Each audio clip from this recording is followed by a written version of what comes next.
আজ আমি আপনাদের সাথে শেয়ার করব কলা থোড়ের একটি নিরামিষ রেসিপি, একেবারে ইউনিকভাবে। আপনারা দেখুন, আশা করছি ভীষণ ভালো লাগবে এবং খেতেও ভীষণ ভালো লাগবে।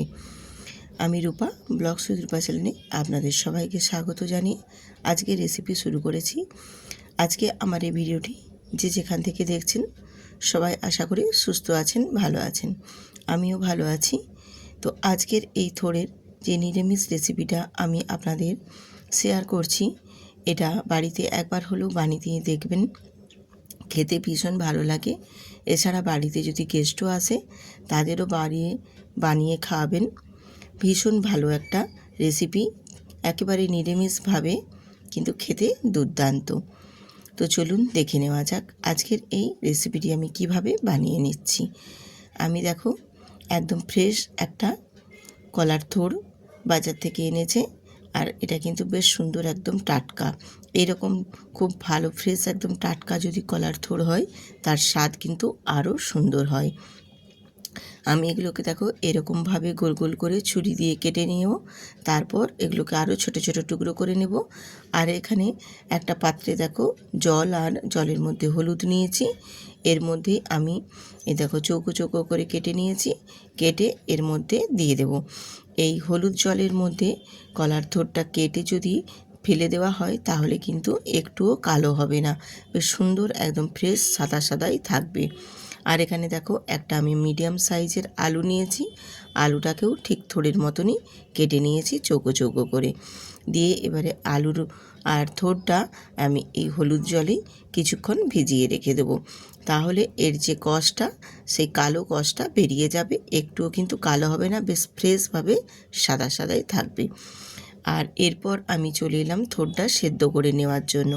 গ্যাস অন করে কড়াই বসিয়ে দিয়েছি দেখুন, আর কড়াইয়ে জল দিয়ে থোড় আর আলুটা দুটোই আমি দিয়ে দিয়েছি, আর দিয়েছি স্বাদ মতো নুন আর একটু অল্প হলুদের গুঁড়ো দিয়ে বেশ ভালো করে একটু নাড়িয়ে নিচ্ছি। এবারে এটা চাপা দিয়ে আমি সেদ্ধ করে নেব। থোড়টা আগে কিন্তু সেদ্ধ করে নিতে হবে। এই যে আমি ঢাকা দিয়ে দিলাম, ঢাকা দিয়ে আমি এটা সেদ্ধ করে নেব। তো যখন ফুট বা বলক উঠে এসেছে তখন আমি একটু নাড়াচাড়া করে দিচ্ছি, দিয়ে আবারও আমি ঢেকে দেব। ঢেকে দিয়ে মিনিট 10 মতো আমি কিন্তু একটু ফুটিয়ে সেদ্ধ করে নেব। আবারও ঢেকে দিলাম, ঢেকে দিয়ে আমি 10 মিনিট মতো ফুটিয়ে নেব। ফুটিয়ে বেশ ভালো করে সেদ্ধ করে নেব।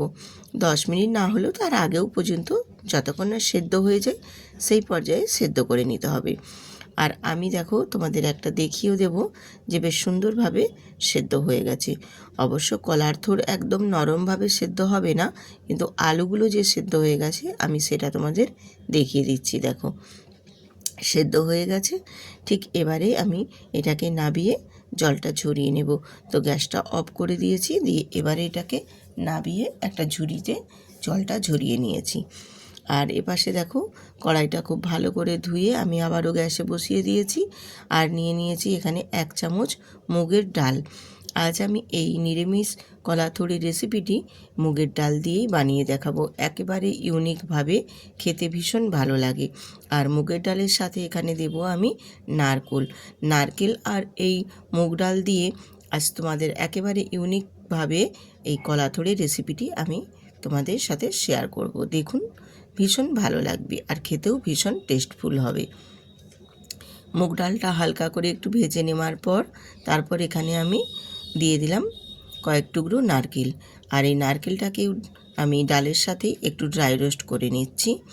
এই কারণেই ড্রাই রোস্ট করে নিচ্ছি, কারণ অনেকেই নারকেলেতে গ্যাস অ্যাসিডিটির ভয়ে খেতে চায় না, কিন্তু যদি নারকেলকে এইভাবে একটু ভেজে নেওয়া হয় বা ড্রাই রোস্ট করে নেওয়া হয় তাহলে গ্যাস অ্যাসিডিটির একদমই ভয় থাকবে না।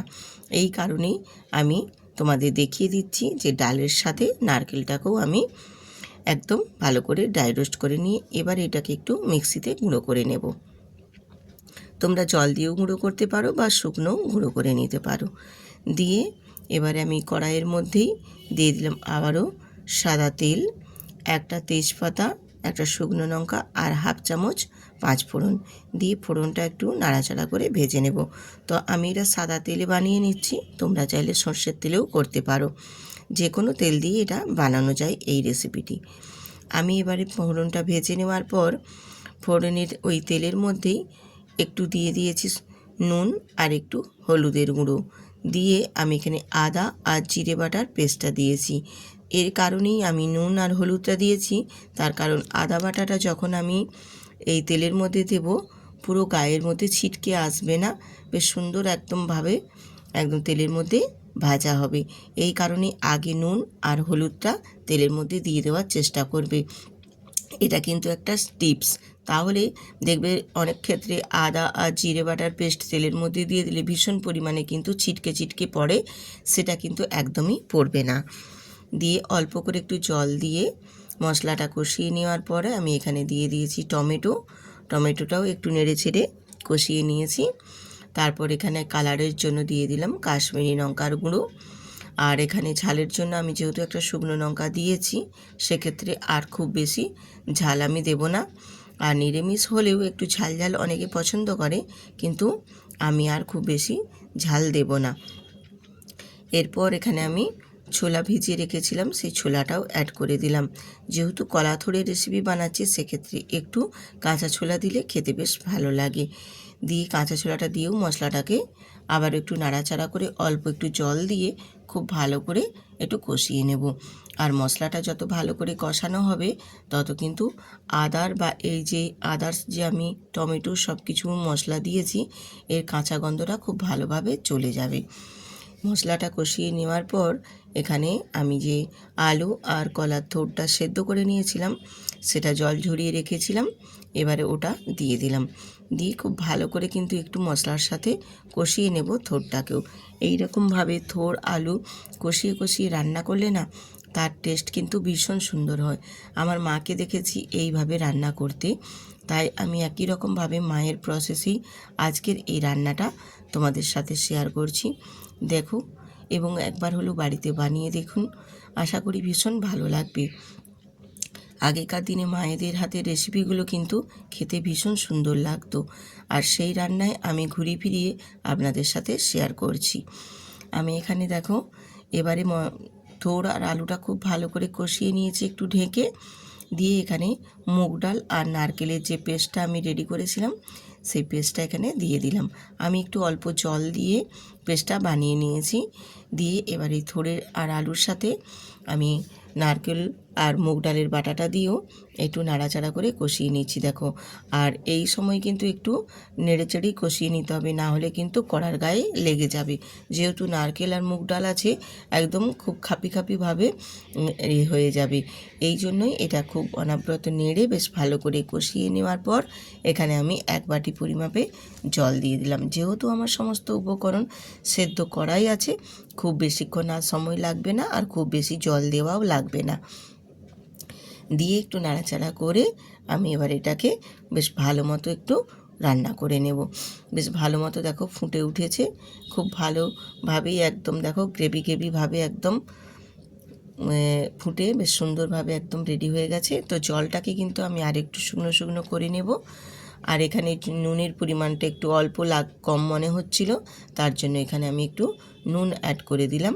নুনটা দিয়েও আবার একটু নাড়াচাড়া করে দিয়ে এখানে আমি এবারে দিয়ে দেব গরম মশলার গুঁড়ো দিয়ে দিলাম আর দেব ঘি।